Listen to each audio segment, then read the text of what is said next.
And welcome back to Real Life Fishing, my loyal viewers, all 11 of you that have subscribed so far. Thanks to each and every one of you. And for those that haven't subscribed, at the end of this video, you'll see a button. Click it. My God, they're turning me into a YouTuber. I'm begging for subscriptions now. Whatever. Just click the damn button so I can stop bugging you.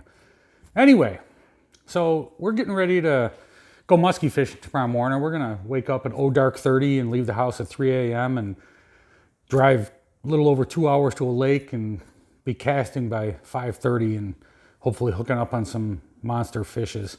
But so as I'm getting the boat ready here and swapping out some gear and taking out the panfish stuff and swapping nets and this and that and so forth and so on, it occurred to me that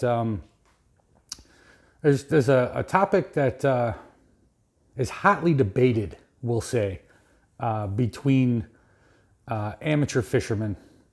Pros don't seem to give a shit. They know what to use, when to use it, where to use it. But amateur fishermen, man, I'll be honest with you, there's an awful lot of dicks out there.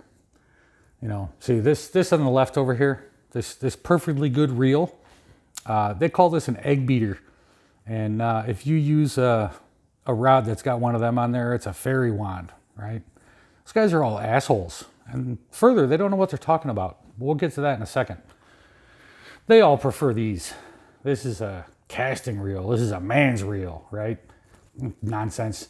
This is a much more difficult contraption to use, and it takes a lot of practice and a lot of finesse with your thumb to not get backlashes and all kinds of other crap, right?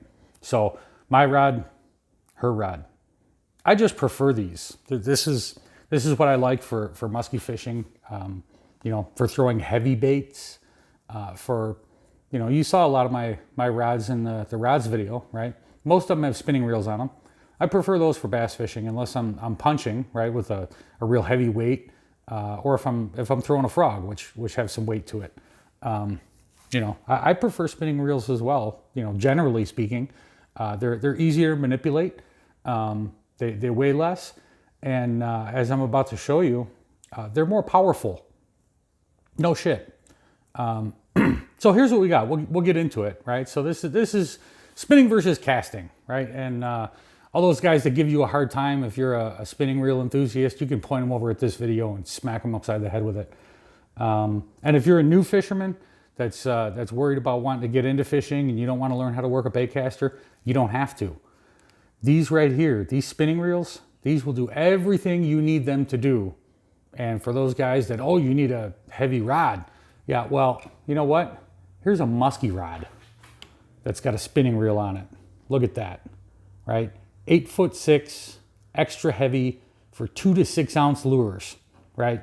They make them. They're available. They're out there. Those guys are just dicks. So, without any further ado, so these are both same manufacturer of reel, by the way. Try to keep this comparison as even as I could. So on the left-hand side here, right, Daiwa. So this reel on the left is a Fuego LT 4000DC, right? So just before this video, I went to Daiwa's website and I looked up the spec. And this reel is a 5.2 to 1 gear ratio, right? Sounds pretty low, right? You want some high speed or something? Yeah, well, look at the size of that spool compared to the size of the spool on here, right? That spool is way bigger. So even at 5.2 to 1, that reel picks up 32.5 inches of line per revolution of the handle. That's quite a bit of line for such a low gear ratio. If you had a 5.2 in a casting reel, you're lucky if you're picking up 25 or 26 inches. Don't believe me? Go Google it. Anyway, this spinning reel weighs, get this, comes in at a meager 8.4 ounces, according to Daiwa's website. And drag. Who do you think is the winner, right? This big beefy or this little spinning reel here? Yeah, well, the spinning reel wins. 26.5 pounds is your max drag on this spinning reel. And the best part, you can get this spinning reel for $99.99 all over the place online. Just type that part number into Google. That top bar results to come up and advertisements where to click and go buy stuff, $99.99.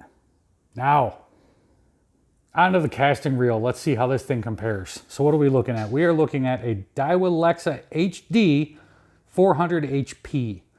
This is a 6.3 to 1 gear ratio reel. And at 6.3 to 1, it's considerably faster than the 5.2 to 1 of that spinning reel, right?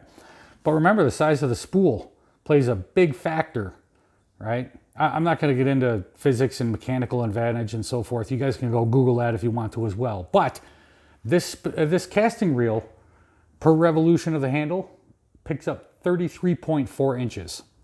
So even though it's 1.1 to 1 faster than that spinning reel, it's not even picking up a full inch more per crank of the handle. Negligible. And that's a 6.3 to 1, right? I've got... this is a 400 series reel, the 400 HP. I've got a 300 HS, which is their high speed. That one picks up a bit more, but again, it's a high speed reel, and the gear ratio is I don't know, 7 something to 1, or maybe even 8:1 to 1.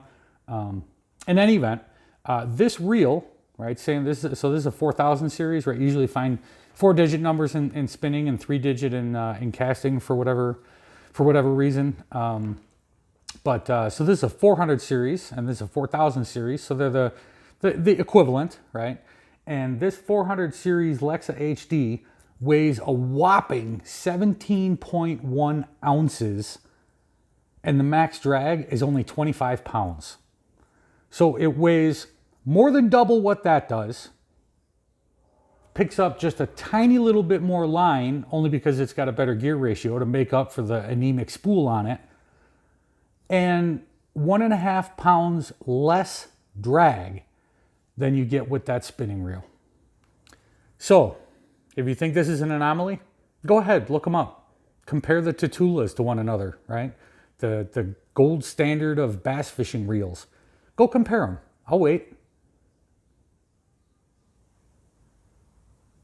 What'd you find? Hopefully you paused the video while you went to go and look, right? Yeah, I'm right? Yeah, I know. I'm used to that. Here's my little cheat sheet. Say I told you guys I went and looked it all up. There it is. Oh yeah, I forgot to tell you too. This big whopping casting reel that weighs over twice as much and barely picks up any more line and has a weaker drag. Yeah, it's $249. So you could buy 2 of those and have enough money left to get line to put on them both before you bought one of those with no line. So use what you like is the moral of this story, right? If you're a new fisherman and spinning reels are easier for you, don't let anybody give you shit and tell you, oh, you know, all the pros use casting reels. You've got to use a casting reel. No, bullshit. Tell those same guys, you know, it doesn't matter what the pros use. The reel doesn't make the pro a pro. Tell them to go and pick up Tiger Woods' golf clubs and see if they can shoot 6 under. I bet they fucked that course up just as bad as I do. Anyway, hope you enjoyed, and I'm going back to my bourbon. I think I'm going to start adding this into every video. I like that. This is a McKenna 10, by the way. Good stuff. If you never had it and you like bourbon, pick some up. Hunt it down, find it. Kind of hard to come by, but it's really good. So there you go. Spinning versus casting. Who wins? Preference at the end of the day. And probably budget too. Enjoy. We'll see you next time. And don't forget to hit that subscribe button down there in the corner. Damn it, I sound so commercialized now. See ya.